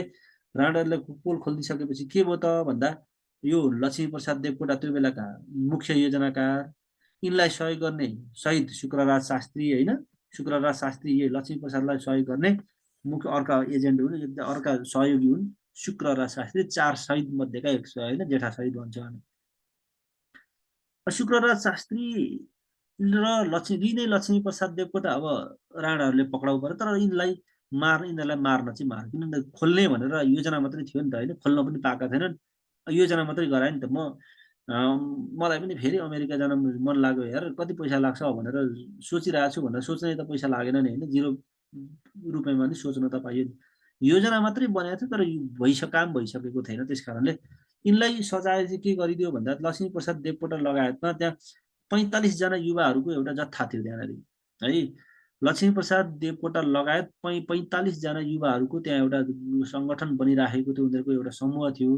त्यो सबै थाहा पाइसकेपछि सबैलाई उनले 100 रुपियाँ जरिमाना लगाइदिए। किनभने किन त्यस्तो गलत योजना तिमीले बनायो, हाम्रो विरोधी गतिविधिमा तिमीले किन लाग्न खोज्यौ भनेर 100 रुपियाँ चाहिँ यिनलाई जरिमाना तिराइयो होइन। त्यो बेलाको अब 1986 सालतिरको 100 रुपियाँ त अब अहिलेको करोड जस्तै एराउन्डको होला नि त। किनभने 100 रुपियाँ त्यो बेला घरबाडी अब सारा चाहिँ 2-3 रोपनी काठमाडौँमै जग्गा आउँथ्यो होला त्यो बेलामा होइन। नआए पनि अब 1 रोपनी आए पनि त अनि अहिलेको लागतमा हेर्ने भने त करोड प्लस भइहाल्छ नि त। यहाँ आनाकै करोड भइसक्यो होइन। त्यस कारण कम्तीमा आनै त थियो होला नि त होइन। 100 रुपियाँमा केही नभए पनि 2-4 आना त आउँथ्यो होला। अब अहिले त त्यो काठमाडौँको साँच्चै हेर्ने भने त 4 आना भनेको त अब करोडभन्दा माथिकै चिज भइहाल्यो, सकिहाल्यो होइन। 1 आनै करोड भइसक्यो होला। अब त्यो बियोन्ड द इमेजिनेसन कुरै छोड्यो। त्यो बेलाको 100 रुपियाँ हुँदै हुँदै 45 जनाबाट 4500 रुपियाँ जरिमाना उठाइयो र यी रामचन्द्र अधिकारीले त त्यसको 50% 2250 त रामचन्द्रलाई टक्रकै बकस थन्काइयो। रामचन्द्र पनि धनी भयो होला त्यो कारणले होइन। जेसुकै होस् यसरी लाइब्रेरी पर्वमा राणा शासन खत्तम गर्ने एउटा योजना त्यहाँ फेरि तुइएर गयो। त्यसको 2 वर्ष पछाडि अर्को घटना घट्यो जसलाई प्रचण्ड गोर्खा पर्व भनिन्छ। हेर्नुहोस् है, अब प्रचण्ड गोर्खा पर्व यसपालका प्रचण्ड गोर्खामा गएर चुनाव लडेको भन्न खोजेको होइन नि, फेरि नसम्झिनु होला त्यस्तो। प्रधान पुष्पकमल दाहाल चुनावमा गोर्खा गएर चुनाव लडेको पर्व भन्ने जस्तो चाहिँ नसम्झिनु होला। प्रचण्ड गोर्खा पर्व फेरि अर्को एउटा घटनाक्रम हो। यो पनि कस्तो भन्दा राणा शासन खत्तम गर्ने नै पर्व हो यो होइन। राणा शासनलाई खत्तम कसरी गर्ने? राणाहरू प्राय यो तिहारमा धेरै जुवा लङ्गुर बुजा बढी खेल्थ्यो क्या। त्यो लङ्गुर बुजा बढी यो शब्द त्यहाँ लङ्गुर बुजा भन्ने शब्द उल्लेख गरेको पाइन्छ होइन। खासमा बढी मात्रामा यिनीहरू जुवा खेल्ने क्या त्यो बेला।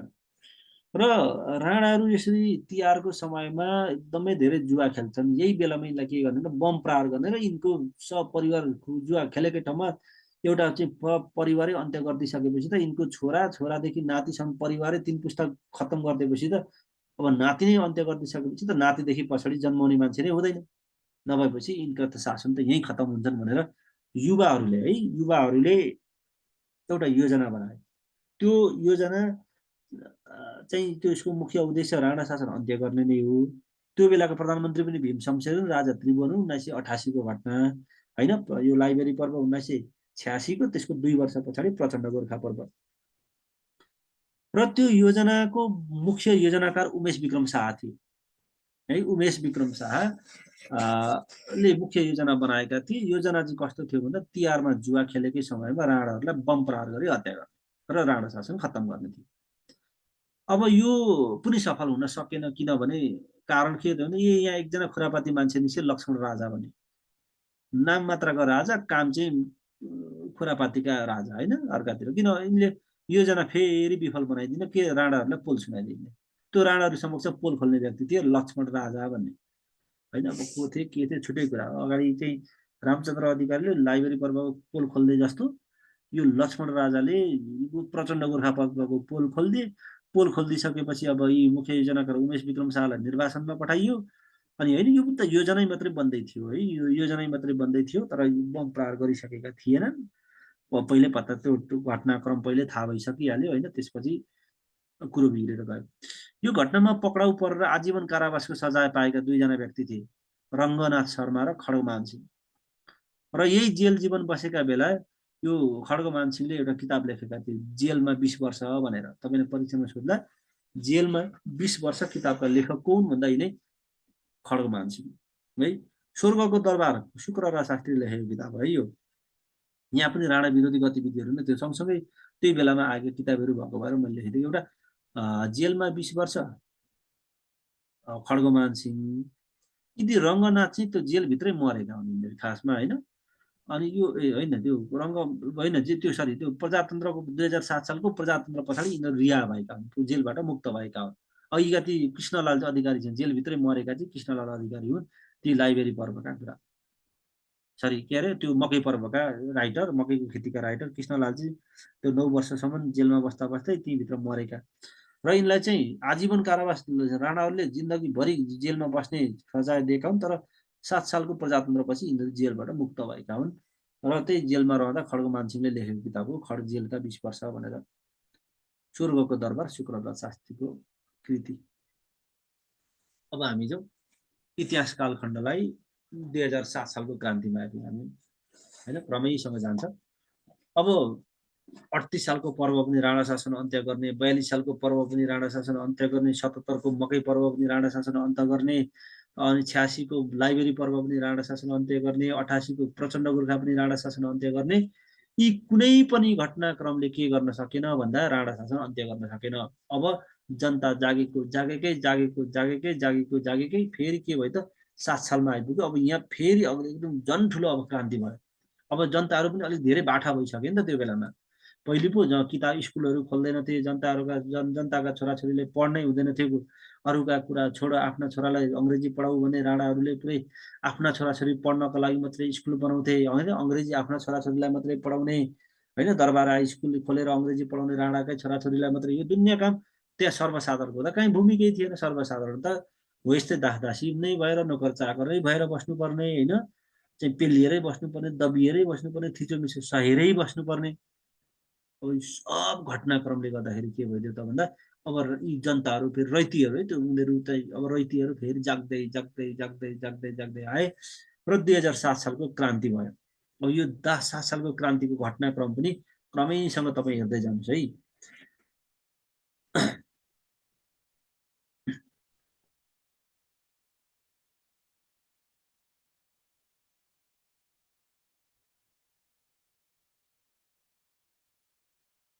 ल 2007 सालको क्रान्ति। 2007 सालको 7 सालमा प्रजातन्त्र स्थापनाका लागि राणा शासन विरुद्ध क्रान्ति गर्ने निर्णय भएको 2007 साल असोजमा काङ्ग्रेसको बैरगनिया सम्मेलनबाट।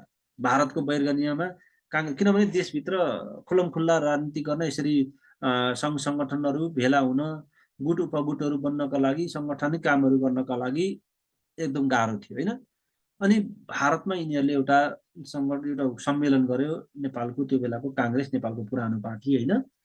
र भारतको बैरगनियामा एउटा सम्मेलन भयो र अब यो यस्तो तालले हुँदैन, राणाका विरुद्ध शासन यो आन्दोलन गर्नुपर्छ भनेर एउटा डिसिजन गर्यो। र त्यस पछाडि अब यहाँदेखि यो घटनाक्रमलाई मैले एकदमै त्यो सिलसिलेवाद रूपमा तपाईँलाई थोरै हदो घटनाक्रम मैले जोड्छु। र त्यो बेलाका राजा त्रिभुवन थिए त्यो बेलामा होइन, त्यो अगाडि प्रचण्ड गोर्खादेखि नै त्रिभुवन राजा भइसकेका थिए। त्योभन्दा अगाडि लाइब्रेरी पर्वमै त्रिभुवन राजा भइसकेका थिए। राजा त्रिभुवनले राजदरबार त्यागेको कहिले भने 2007 साल कार्तिक 21 गते। सुन्नुहोस् है, उनको राजपरिवारका 17 जना सदस्य सहित 2007 साल कार्तिक 11 गते राति भारतीय दूतावासमा जनताको जनआन्दोलन बढ्दै गयो। काङ्ग्रेसले चारैतिर यो योजना बनाएर चाहिँ जनदबाव बढाउन थालिसक्यो। अब असोजमा काङ्ग्रेसले क्रान्ति गर्ने निर्णय गर्यो। हुँदै हुँदै अब यो जनताहरू सुसूचित भएर जाग्न थाले र 2007 सालको कार्तिक 11 गते राति सपरिवार राजा त्रिभुवन चाहिँ नारायणहिटीबाट भागेर 17 जनाको परिवारसहित भारतीय दूतावासमा पुगे। किनभने अब जनदबाब थाम्न गाह्रो छ भनेर यिनलाई अलिकति यिनले आत्मसमर्पणवादी काम गर्न खोजे, आफू भागे त्यहाँबाट। र 21 गते त्यहाँबाट दरबारबाट भागेर शरणराज उसमा राजदूतावास भारतीय दूतावास पुगे र त्यसको भोलिपल्ट है राजा त्यो राणाहरूले के गर्दै भने राजा त्रिभुवन भाइको मौकालाई छोडेर राणाहरूले त्यो त्रिभुवनले त्यो बेला फेरि के गर्दैछन् भने यो राजा यो त्रिभुवनका छोरा होइन यो त छोरा नातिहरू त सबै लिएर गए। यो ज्ञानेन्द्र चाहिँ त्यो बेला मावल गएका थिए अरे होइन। मावल त यिनका मावली त राणाहरू नै हुन्। अब ती मावलमा बसेका ज्ञानेन्द्र, अहिलेकै ज्ञानेन्द्र है, हामी पूर्व राजा भनेर अहिले जुन हामी अहिले चिन्छौँ राजा ज्ञानेन्द्र विक्रम शाह होइन, पारसका बाबु होइन, यिनलाई यो मावल गएका बेला यिनलाई त्यो उनी एकजना छुटे नि त, त्यहाँनिर 17 जनाको परिवारमा ज्ञानेन्द्र छुटे, 2.5 वर्षका थिए अरे त्यो बेला। हो यिनै 2.5 वर्षका ज्ञानेन्द्र लगेर राणाहरूले राजा बनाइदिए 2007 साल कार्तिक 22 गते होइन। त्रिभुवनले 21 गते राति दरबार छोडिदिए, यिनी भागे दूतावास पुगे, त्यसको भोलिपल्ट 2.5 वर्षका ज्ञानेन्द्र ल्याएर राणाहरूले राजा बनाइदिए। र 2000 यो क्रान्तिको सुरुवात यही बेलादेखि क्रान्तिको सुरुवात भयो। त्यही 2207 साल कार्तिक 22 गतेबाट क्रान्तिको सुरुवात भयो। र राजा त्रिभुवन भारतीय दूतावासमा शरण माग्न पुगेका त्रिभुवन त्यसको 4 दिन पछाडि 5 दिन पछाडि कार्तिक 26 गते सपरिवार दिल्ली गए। त्यहाँबाट भागेर फेरि त्यहाँबाट दिल्ली पुगे। दूतावास मात्रै गएका थिए, त्यसपछि यिनी त्यहाँबाट दिल्ली पुगे। अब दिल्ली पुगिसकेपछि दिल्ली पुगेका राजाहरूमा अब राजा दिल्ली पुगेको थाहा भइसकेपछि आन्दोलनरत काङ्ग्रेसले अब सशस्त्र क्रान्ति गर्ने निर्णय गर्यो त्यो बेला होइन। राजाको त्रिभुवनको दिल्ली प्रस्थानपछि काङ्ग्रेसले सशस्त्र क्रान्ति गर्यो भनेको हात हतियार सहितको क्रान्ति। सशस्त्र भनेको हात हतियार सहितकोलाई सशस्त्र भनिन्छ। विभिन्न ठाउँमा विभिन्न नेताहरूको चाहिँ अब यो सैनिक कमान्डरहरू जिम्मा दिएर होइन, सैनिक जस्ता गठन गरेर हात हतियार सहितको क्रान्ति गर्दाखेरि जस्तो वीरगञ्ज यो त्यो बेलाका त्यो सेनाहरूलाई मुक्ति सेना भनिन्थ्यो होइन। त्यो बेला क्रान्ति गर्ने जत्थालाई मुक्ति सेना भनिन्थ्यो होइन। पछि त्यो माओवादीले त्यो भूमिगत कालमा 2052 साल चाहिँ फागुन 1 गतेदेखि जुन भूमिगत चाहिँ आतङ्कवादी गतिविधि गर्न थाल्यो त्यो बेला जनमुक्ति सेना भन्थ्यो नि त्यो बेलामा होइन। त्यो पहिले 7 सालको सिलसिलामा मुक्ति सेना भन्थे। र यो मुक्ति सेनाले यो वीरगञ्जको नेतृत्वमा वीरगञ्ज कब्जा गर्ने नेतृत्व थिरबम मल्ल, वीरगञ्जमा यिनको हत्या भयो। ओखलढुङ्गा कब्जा गर्ने मुक्ति सेनाको नेतृत्व क्याप्टेन यज्ञबहादुर थापा, पूर्वी क्षेत्रको कब्जा गर्ने मुक्ति सेनाको नेतृत्व बीपी कोइराला, पश्चिम क्षेत्रको डाक्टर केआई सिंह होइन, कुँवर इन्द्रजित सिंह भनिन्छ यिनलाई, कुँवर इन्द्रजित सिंह हो यिनको पुरा नाम। विराटनगर कब्जा गर्ने नेतृत्व गर्ने भारतीय नागरिक भोला चटर्जी 2007 सालको घटना होइन। अब यो भयो विभिन्न त्यो मुक्ति सेनाको आन्दोलन बेलाको अभियानको क्रमको यो क्रमबद्धता। अभियानमा कसले कता कता नेतृत्व कहिले काहीँ सोध्छ तपाईँलाई है। यो 7 सालको क्रान्तिताका त्यो क्रान्ति गर्ने मुक्ति सेनाहरूको नेतृत्वकोमा तलको मध्ये कुन जोडा ठिक छ, अथवा वीरगञ्ज कब्जा गर्ने मुक्ति सेनाको नेतृत्व कसले गरेका थिए, ओखलढुङ्गाको नेतृत्व कसले गरे भन्ने क्वेसन तपाईँलाई सोध्न सक्ला। त्यो बेलाको कुरामा तपाईँले सम्झिने विषयवस्तु यिनीहरू भए। राजा अब यहाँ दिल्लीमा राजा पुगेका थिए, किनभने यहाँ सुन्नुहोस् है, यो त्रिभुवन भागेर दिल्ली पुगेका थिए। राणाहरूले नेपालमा ज्ञानेन्द्रलाई सत्तामा राखे, शासन राजगद्दीमा राखेर राणाहरूको हातमा सत्ता थियो। अनि काङ्ग्रेस आन्दोलनमा थियो। अब यहाँ 3वटा पक्ष भयो नि त। एउटा राजा पक्षको सरकार प्रमुखको रूपमा राजा थिए, कार्यकारी प्रमुखको रूपमा राणाहरू थिए र आन्दोलनको प्रमुखको रूपमा काङ्ग्रेस थियो होइन। अब यो 3वटा बिचमा अब के भइदियो भन्दा अब राणाहरूले काङ्ग्रेसको आन्दोलनलाई अब थाम्न सक्न छोड्यो। अब राणाहरूका आफ्ना निरङ्कुशवादी निरङ्कुश तन्त्रहरू काङ्ग्रेसको आन्दोलनको अगाडि फिक्का हुन थाले। र अब यो तरिकाले हुँदैन भनेर अब एउटा केही न केही एग्रिमेन्टमा पुग्नुपर्छ भनेर अब राजा राणा र काङ्ग्रेसको बिचमा अब किनभने दिल्लीमा त्रिभुवन दिल्लीमै भएको भएर यहाँ दिल्लीमा एउटा सम्झौता भयो जसको मध्यस्थ भारत सरकारले गरिदियो होइन। र मध्यस्थकर्ता त्यसको बिचको मिडिएटर होइन, मिडिएटर भारत भएर 2007 साल पुस 24 गते 5 बुँदे समझदारी सहितको त्रिपक्षीय दिल्ली सम्झौता भयो। यसैलाई त्रिपक्षीय दिल्ली सम्झौता भनिन्छ। कहिले त भन्दा 2007 साल पुस 24 गते। यो क्वेसन सोध्न सक्छ, त्रिपक्षीय दिल्ली सम्झौता कहिले भयो? 2007 साल पुस 14 गते। यो 5 बुँदे सम्झौता थियो। यो आन्दोलनको नेतृत्व गर्ने एकजना त्यो पश्चिम क्षेत्रको चाहिँ कब्जा गर्ने मुक्ति सेनाका नेतृत्व गर्ने डाक्टर केआई सिंह थिए होइन। पछि हुन त 2014 सालमा यिनी प्रधानमन्त्री पनि भए। यिनै यो डाक्टर केआई सिंह प्रधानमन्त्री हुँदा 2014 सालमा नेपालमा लक्ष्मीप्रसाद देवकोटा शिक्षा मन्त्री थिए त्यो बेला है।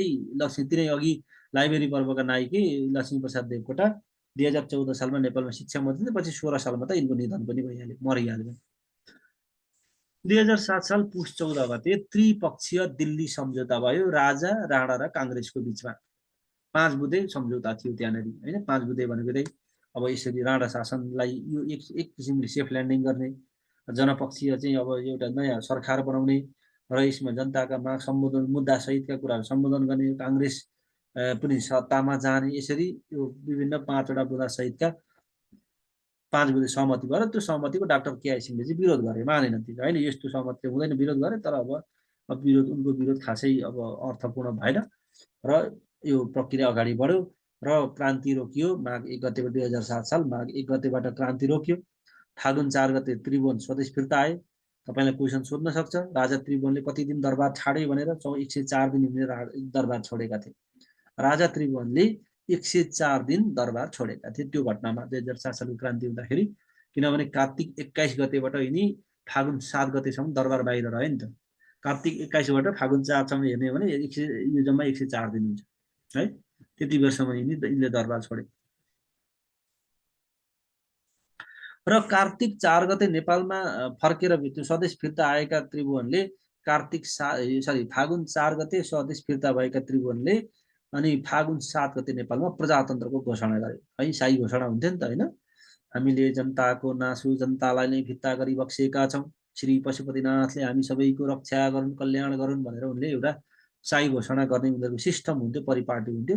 त्यसरी नै के गर्ने एउटा शाही घोषणा मार्फत प्रजातन्त्रको घोषणा स्थापना भयो भनेर घोषणा गर्दै 2007 साल फागुन 7 गते। त्यही 2007 साल फागुन 7 गते नै नेपालमा पहिलो एउटा मन्त्री परिषद मन्त्रीमण्डल बन्यो। नेपालको पहिलो मन्त्रीमण्डल 2007 साल फागुन 7 गते बन्यो, जुन 10 जना सदस्यहरू थिए होइन। 10 सदस्यीय मन्त्रीमण्डल बन्यो। राणाहरूबाट 5 जना र काङ्ग्रेसबाट 5 जना होइन। 5 जना राणा र काङ्ग्रेसबाट 5 जनाको एउटा मन्त्रीमण्डल गठन भयो र यही मन्त्रीमण्डलका सदस्यहरू नेपालको पहिलो प्रधानमन्त्रीको कुरा त भीमसेन थापादेखि जोडेर आयो होइन। जस्तो नेपालको पहिलो रक्षा मन्त्रीको भन्यो भने बाबर शमशेर, नेपालको पहिलो चाहिँ शिक्षा मन्त्रीको भने निरुपजङ्ग राणा होइन। सोध्छ नि त तपाईँ शिक्षाको तयारी गर्ने टिएससीतिरको तयारी गर्ने लाई क्वेसन सोध्न सक्छ होइन। स्वास्थ्यतिरको तयारी गर्नेलाई नेपालको पहिलो स्वास्थ्य मन्त्री को थियो भनेर सोध्न सक्छ। नेपालको पहिलो गृहमन्त्री होइन यो प्रशासनतिरको तयारी गर्ने लोकसेवालाई त अब स्वास्थ्य शिक्षा प्रशासनसँग के मतलब छ र होइन। त्यसै पनि सामान्य ज्ञान हो, सोधिहाल्छ। जेसुकै होस् नेपालको पहिलो मन्त्री परिषद मन्त्रीमण्डल भन्यो 2007 साल फागुन 7 गते 5 जना।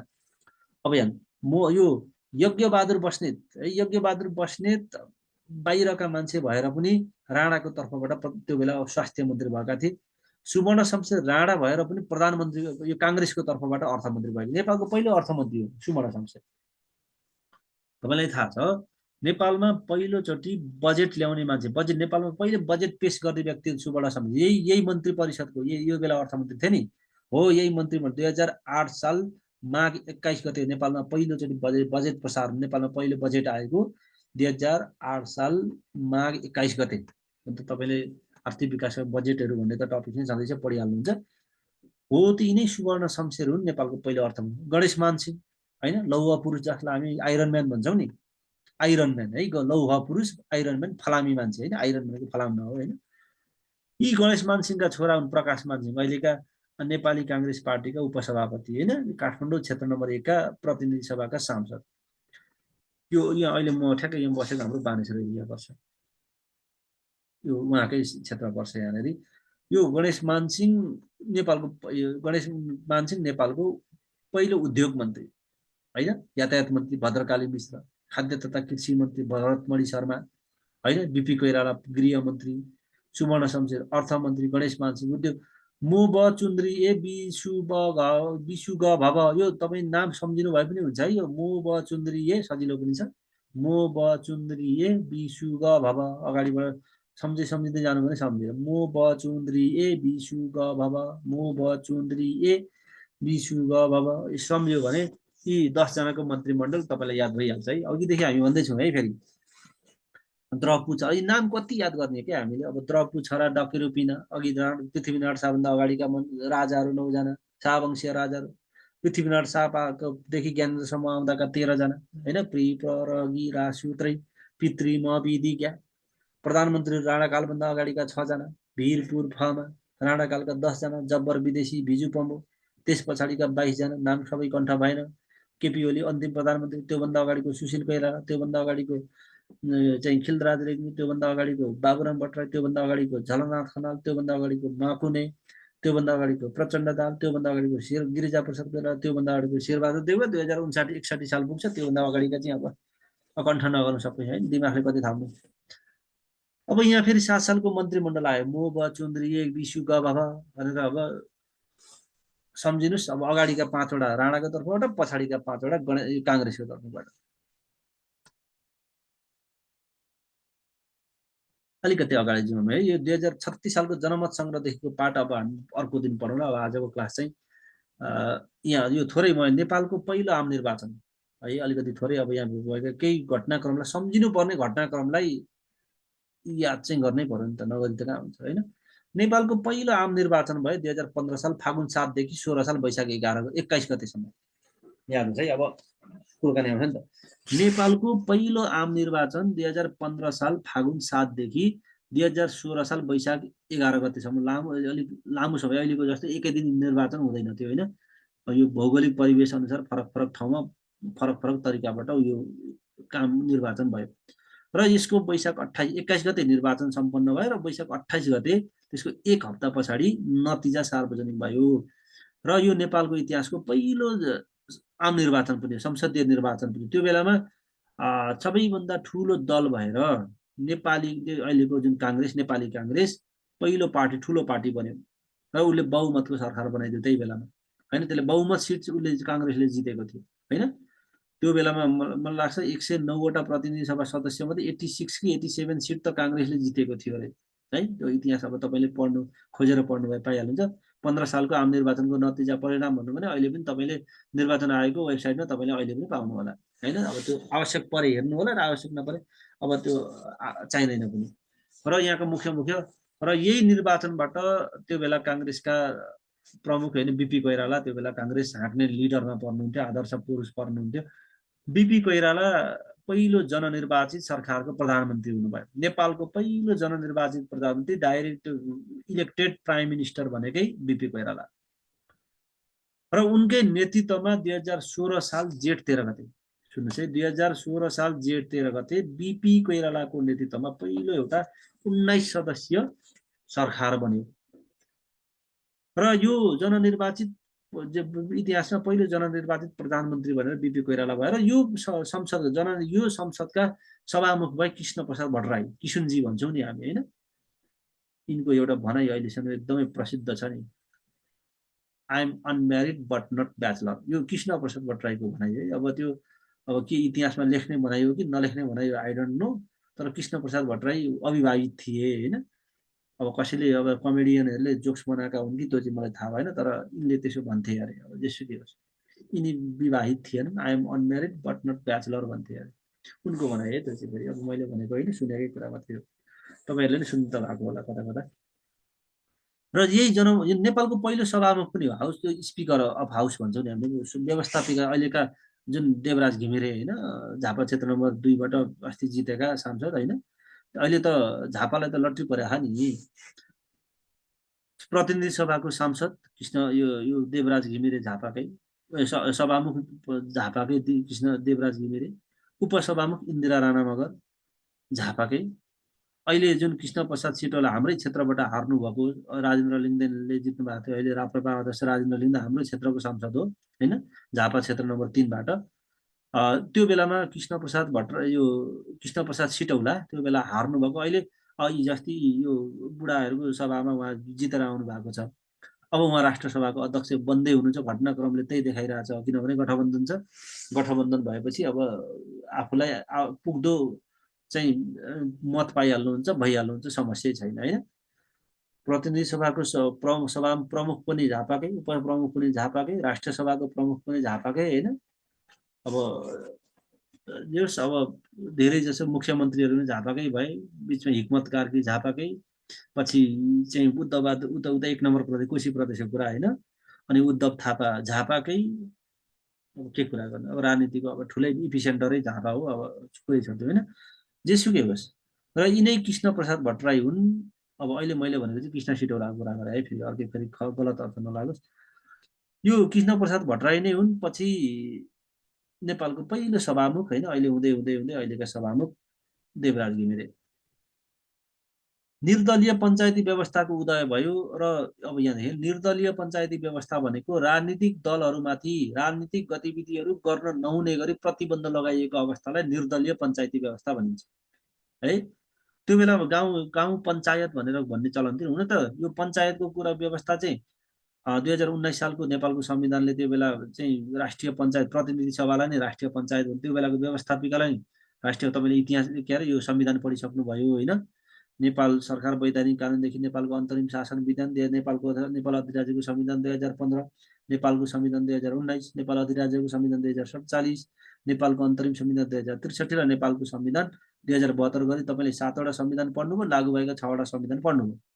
19को संविधान सभा 19को संविधानले नेपालमा एक मात्र व्यवस्थापिकाको कल्पना गरेको थियो र व्यवस्था गरेको थियो, त्यसलाई राष्ट्रिय पञ्चायत भनिन्थ्यो होइन। अब यो पञ्चायती व्यवस्थाको सुरुवात राजा महेन्द्रले 2017 सालमै गरिदिएका हुन्। त्यो भनेको त्यो जुन जननिर्वाचित दलहरूलाई राजनीति एकदम खुल्लम खुल्ला राजनीति गर्नको लागि प्रतिबद्ध लगाइदिएर शासन सत्ता आफ्नो हातमा लिएर निरङ्कुशता देखाउन खोजेका राजा महेन्द्रले थियो। त्यही भएर हाम्रा नेताहरूले अहिले पनि राजाले 17 सालमा राजाले महेन्द्रले कु गरेको, 61 सालमा आएर ज्ञानेन्द्रले कु गरे भन्छन् नि होइन। यो कु गरेको भनेको त उनका भाषामा के हो, आई डोन्ट नो, कुको अर्थ त नराम्रो भन्ने अर्थ लाग्छ होइन। सु भनेको राम्रो, कु भनेको नराम्रो, सुविचार र कुविचार भन्ने शब्द। 2017 साल पौष 22 गते उनले के गर्दै नेपालमा दलहरूमाथि प्रतिबन्ध लगाइदिए। भनेको अब दलहरूले एउटा खुल्ला राजनीति गर्न नपाउने, सङ्घ सङ्गठनहरू खोलेर यसरी जनमत कलेक्सन गर्न नपाउने सिस्टम बनाइदिए राजा महेन्द्रले। त्यो निर्वाचित त्यो प्रतिनिधिहरूलाई चाहिँ ब्यान्ड गरेर उनले एकलौटी आफ्नो हातमा सत्ता लिएर महेन्द्रले निरङ्कुश तरिकाले शासन चलाउन थाले। 2017 साल पुस 22 गतेको कुरा। 2018 साल वैशाख 1 गते नेपालमा 14 अञ्चल 75 जिल्लाको विभाजन भयो। तपाईँले भूगोल पढ्ने बेला पढिसक्नु भएको होला। 14 अञ्चल 75 जिल्लामा विभाजन भयो 2018 साल वैशाख 1 गते। पछि 2018 साल साउन त्यो फागुन 7 गतेदेखि गाउँ र नगर पञ्चायतको तब निर्वाचन प्रारम्भ भयो है। नगर निर्वाचनहरू है, स्थानीय तहको इलेक्सन हुन थाल्यो, लोकल इलेक्सनहरू हुन थाल्यो। त्यो कहिले भन्दा 2018 फागुन 7 गतेदेखि। 2020 साल भदौ 1 गते मुलुकमा नयाँ मुलुकी ऐन आयो होइन। पहिले त 1910 जङ्गबहादुरले एउटा मुलुकी ऐन ल्याएका थिए नि पहिले, त्यसलाई विस्थापन गरेर 2020 साल भदौ 1 गते नेपालमा नयाँ मुलुकी ऐन। त्यही भएर हरेक वर्ष भदौ 1 गते नेपालमा मुक्ति दिवस मनाइन्थ्यो क्या। यहीँबाट लागू भएको, तपाईँलाई थाहा छ कि छैन। भदौ 1 गते नेपालमा मुक्ति दिवस पर्थ्यो। यही यो नयाँ मुलुकी ऐन लागू भएको दिनलाई आधार मानेर बनाइएको होइन। दिवस मनाउँदा त ऐतिहासिक पृष्ठभूमि हुन्छ नि त, मैले पटक पटक भनेको छु। मुक्ति दिवस मनाइन्थ्यो भदौ 1 गते, यही नयाँ मुलुकी ऐन लागू भएको दिनलाई आधार माने। र 2021 साल मङ्सिर 8 गते भूमि सुधार ऐन जारी भयो, त्यो बेलाका मुख्य मुख्य घटनाक्रमहरू। यो झन्डै 2 घन्टासम्मको हाम्रो कथा वाचन पनि है। इतिहास भनेको आफै कथा त होइन, इतिहास भनेको हिस्ट्री, हाई स्टोरी होइन, उच्च स्तरको कथा हो। हुन त स्वस्थानीको समय सुरुवात भएको छ। इति श्री स्कन्द पुराणे केदारखण्डे माघ मात्रे कुमार अवस्था सम्वादे श्रीस्थानी व्रत कथायम प्रथमोध्याय भने जस्तो यो हाम्रो तेस्रो अध्याय होइन। हामी तेस्रो दिनमा छौँ। यो जनमत सङ्ग्रहको कुरा हामी अर्को क्लासमा पढौँला। यहाँ अब यहाँ अलिकति तपाईँले यहाँ च्याट बक्समा लेखेको कुराहरू यहाँ देखिरहेको छु मैले। च्याट बक्समा नम्बर अफ च्याटका नम्बर लागिरहेको छ कि हेर्छु, त्यसपछि त्यो तपाईँसँग केही कुराहरू छलफल गरौँला है। अब हुन त धेरै साथीहरूले अब हुन त आयोग पढ्ने भनिसकेपछि त्यसै नपढिकन त बस्ने कुरै हुँदैन होइन। अब यहाँदेखि पछाडि तपाईँका केही प्रश्नहरू छन्, तपाईँका केही जिज्ञासा पनि छन्।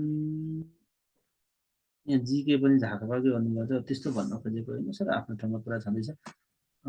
यहाँदेखि पछाडि हेर्नु है, तपाईँका केही कुराहरू। माघ 3 मा हस्ताक्षर 4बाट लागू, यो सुगोली सन्धिको कुरा गर्नुभएको होला है। मार्च 3 मा हस्ताक्षर भएको होइन, डिसेम्बर 2 मा हस्ताक्षर भएको र मार्च 4 बाट लागू भएको है सुगौली सन्धिको कुरा। डिसेम्बर 2 मा हस्ताक्षर भयो, 1815 को डिसेम्बर 2 मा हस्ताक्षर भयो, 16 को मार्च 4 बाट लागू भयो। महाकाली सम्झौता त 11 सम्झौता भन्ने छ त, भन्ने छ भनेर होइन, महाकाली सम्झौताको डकुमेन्ट त मसँग पनि छ अहिलेसम्म, समस्या भएन है। 10 वटा धारा।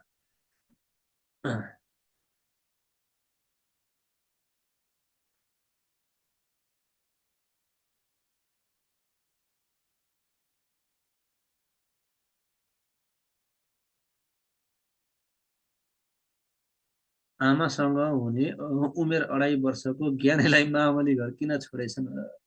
अब किन छोडे, अब के त काम पर्यो होला, गएका थिए होला, अब यता घटना घट्यो, ज्ञानेन्द्र राजा वीरेन्द्र भाग्नेको बेलामा ज्ञानेन्द्रलाई उठाउन बिर्सियो होला नि त होइन, बोकेर हिँड्न बिर्सियो होला, त्यही भएर छुटे, माओलीमै छुटे। तिनै राणाहरू त हो नि यिनका माओलीहरू होइन, सबै राणाका ज्वाइँहरू त हो नि राजा राजपरिवार खण्डन।